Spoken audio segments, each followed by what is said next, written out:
नमस्कार दोस्तों, आज हम बात करेंगे प्रकृति के सबसे मूल्यवान संसाधन के बारे में। यह वीडियो राजस्थान की मृदा का एक विस्तृत भौगोलिक विश्लेषण प्रस्तुत करता है। हम इसकी संरचना, वर्गीकरण, प्रमुख चुनौतियों और उनके समाधानों पर गहराई से चर्चा करेंगे। सबसे पहले समझते हैं कि मृदा आखिर क्या है। पृथ्वी की ऊपरी सतह पर मौजूद विघटित चट्टानों और कार्बनिक पदार्थों की परत को ही मृदा कहते हैं। मृदा विज्ञान या पेडोलॉजी के अंतर्गत मृदा की उत्पत्ति, वर्गीकरण और विवरण का वैज्ञानिक अध्ययन किया जाता है। मृदा को मुख्य रूप से 4 परतों में बांटा गया है। सबसे ऊपर है एलिया या शीर्ष मृदा, जो हमारे जीवन और कृषि का आधार है। इसके नीचे बी लेयर यानी उप मृदा होती है, जहां पौधों की जड़ों का विस्तार होता है। तीसरी है सी लेयर, जिसमें बड़े कंकड़ और पत्थर यानी अपक्षेत्र चट्टानें पाई जाती हैं। और अंत में है डी लेयर, जो बेडरॉक या मूल चट्टान ढांचा है। अब देखते हैं कि एक आदर्श मृदा का संतुलन कैसा होना चाहिए। इसमें 45% खनिज होते हैं, जो चट्टानों के अपक्षय से प्राप्त मूल तत्व हैं। 25% वायु होती है, जो जड़ों के श्वसन और सूक्ष्मजीवों के लिए बहुत जरूरी है। 25% जल होता है, जो पौधों के पोषण और नमी के लिए आवश्यक है। बचा हुआ 5% हिस्सा कार्बनिक तत्व यानी ह्यूमस का होता है। कृषि की पूरी सफलता इसी 5% कार्बनिक तत्व और जलवायु के सटीक संतुलन पर निर्भर करती है। राजस्थान की विशाल भौगोलिक विविधता के कारण यहाँ की मृदा को 3 अलग अलग दृष्टिकोणों से वर्गीकृत किया जाता है। पहला है कृषि विभाग का वर्गीकरण, जो 14 विस्तृत श्रेणियों में बंटा है और यह मुख्यतः कृषि उपयोगिता पर आधारित है।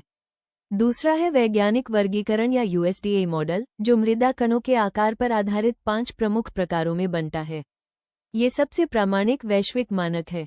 तीसरा है सामान्य या भौगोलिक वर्गीकरण, जो उत्पत्ति, रंग और क्षेत्र के आधार पर 8 प्रमुख प्रकारों में विभाजित है। वैज्ञानिक वर्गीकरण के अनुसार राजस्थान में मुख्य रूप से 5 प्रकार की मृदा पाई जाती है। एंटी सॉल्स, अरावली के पश्चिम में अर्ध शुष्क या शुष्क क्षेत्रों में सबसे व्यापक रूप से पाई जाने वाली मृदा है। एरिडीसॉल्स पश्चिमी राजस्थान के जोधपुर, बीकानेर, बाड़मेर और जैसलमेर की पूर्ण शुष्क जलवायु में मिलती है। अल्फीसल्स पूर्वी मैदान की उप आर्द्र या आर्द्र जलवायु में पाई जाती है। इंसेफ्टिसॉल्स दक्षिणी राजस्थान के मेवाड़, वागड़ और पाली क्षेत्रों में मौजूद है। वटीसॉल्स हाड़ौती क्षेत्र के कोटा, बूंदी, बारान और झालावाड़ की अति आर्द्र जलवायु में पाई जाती है। पूरे राजस्थान की बात करें तो यहाँ सर्वाधिक एंटीसॉल्स और उसके बाद एरिडीसॉल्स पाई जाती है। सामान्य वर्गीकरण में पश्चिमी और शुष्क क्षेत्र की मृदा को देखते हैं। रेतीली मृदा पश्चिमी राजस्थान में पाई जाती है। ये सैंडस्टोन के क्षरण से निर्मित है। इसमें कैल्शियम की अधिकता व मोटे कण होते हैं तथा इसे जल की अत्यधिक आवश्यकता होती है। यहाँ मुख्य रूप से बाजरा, चना और मूंगफली की फसलें होती हैं। भूरी रेतीली मृदा लूनी बेसिन और शेखावाटी में मिलती है। इसमें फॉस्फेट की प्रचुरता होती है और यह जीरा तथा ईसबगोल की खेती के लिए एकदम आदर्श है। लवणीय मृदा आईजीएनपी और नर्मदा नहर क्षेत्र में पाई जाती है। नमक की अधिकता के कारण इस पर सफेद परत बन जाती है और यह राज्य की सबसे कम उत्पादक मृदा है। अब पूर्वी मैदान और दक्षिणी पठार की बात करते हैं। जलोढ़ या कछारी मृदा नदियों द्वारा लाए गए अवसाद से बनती है। ये पोटाश से भरपूर राज्य की सबसे उपजाऊ मृदा है, जो अलवर, भरतपुर, जयपुर और टोंक में मिलती है। यहाँ मुख्य रूप से सरसों, गेहूं और जौ उगाई जाती है। काली मृदा बेसल्ट लावा चट्टानों के क्षरण से हाड़ौती क्षेत्र में बनती है। इसमें क्ले की अधिकता होती है और इसकी जल धारण क्षमता सर्वाधिक है। ये कपास और सोयाबीन के लिए जानी जाती है। लाल लोमी मृदा कायांतरित चट्टानों से वागड़ क्षेत्र में बनती है। आयरन ऑक्साइड के कारण इसका रंग लाल होता है और यह मक्का व चावल के उत्पादन के लिए सर्वोत्तम है। आइए इन प्रमुख मृदा प्रकारों की तुलना करें।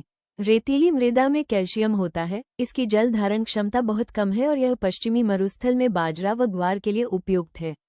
जलोढ़ मृदा पोटाश युक्त है, मध्यम जल धारण क्षमता रखती है और पूर्वी मैदानी भाग में गेहूं व सरसों के लिए अच्छी है।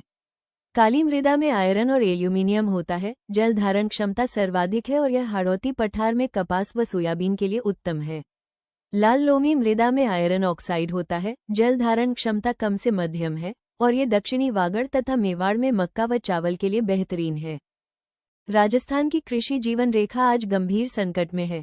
वैज्ञानिक निदान 5 प्रमुख समस्याओं को रेखांकित करता है। पहला है अपरदन, जो मिट्टी की ऊपरी परत का भौतिक विनाश है। दूसरा है सेम, जहां मिट्टी पानी से अत्यधिक संतृप्त होकर दलदली हो जाती है।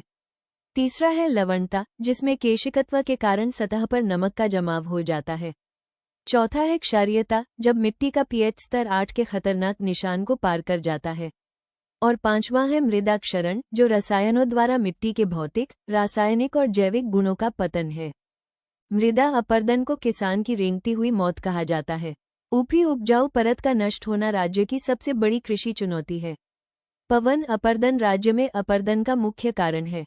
इसमें तेज हवाओं द्वारा मिट्टी की ऊपरी परत उड़ जाती है और यह पश्चिमी राजस्थान में सर्वाधिक देखा जाता है। जल अपरदन भी मिट्टी को भारी नुकसान पहुंचाता है। परत अपरदन में वर्षा जल द्वारा समतल कटान होता है, जबकि अवनालिका अपरदन में नदियों द्वारा गहरी खाइयों का निर्माण होता है, जो चंबल बेसिन में सर्वाधिक है। इन सभी के मुख्य कारण वनों की कटाई, अतिचारण और अवैज्ञानिक कृषि हैं। अब समझते हैं सेम और लवणता की समस्या को। नहरी सिंचाई का विरोधाभास यह है कि जो पानी जीवन देता है, वही मिट्टी को नष्ट भी कर सकता है। सेम की समस्या अत्यधिक सिंचाई और नहरी रिसाव से मिट्टी के दलदली होने को कहते हैं। यह मुख्य रूप से आईजेएनपी क्षेत्र में देखने को मिलती है। लवणता सूखे क्षेत्रों में अत्यधिक सिंचाई से केशिकत्व के कारण उत्पन्न होती है। पानी नीचे से नमक लेकर ऊपर आता है और वाष्पित हो जाता है, जिससे सतह पर सफेद नमक की परत जम जाती है। जालोर, बाड़मेर और बीकानेर इससे सर्वाधिक प्रभावित हैं। क्षारीयता और मृदा क्षरण भी मिट्टी के लिए बड़े खतरे हैं। क्षारीयता तब होती है जब मिट्टी का पीएच स्तर 8 से अधिक हो जाता है, जिससे वो क्षारीय और कृषि के अयोग्य हो जाती है। इसका सबसे बड़ा कारण रासायनिक उर्वरकों का अंधाधुंध उपयोग है। मृदा क्षरण का अर्थ है मिट्टी के प्राकृतिक भौतिक, रासायनिक और जैविक गुणों का संपूर्ण ह्रास। एक ही फसल चक्र को बार बार दोहराना और कार्बनिक तत्वों की भारी कमी इसके मुख्य कारण है। इन बीमारियों का वैज्ञानिक समाधान क्या है, आइए देखते हैं। अपरदन को रोकने के लिए वनीकरण, कंटूर बंडिंग और चारागाह का विस्तार बहुत आवश्यक है।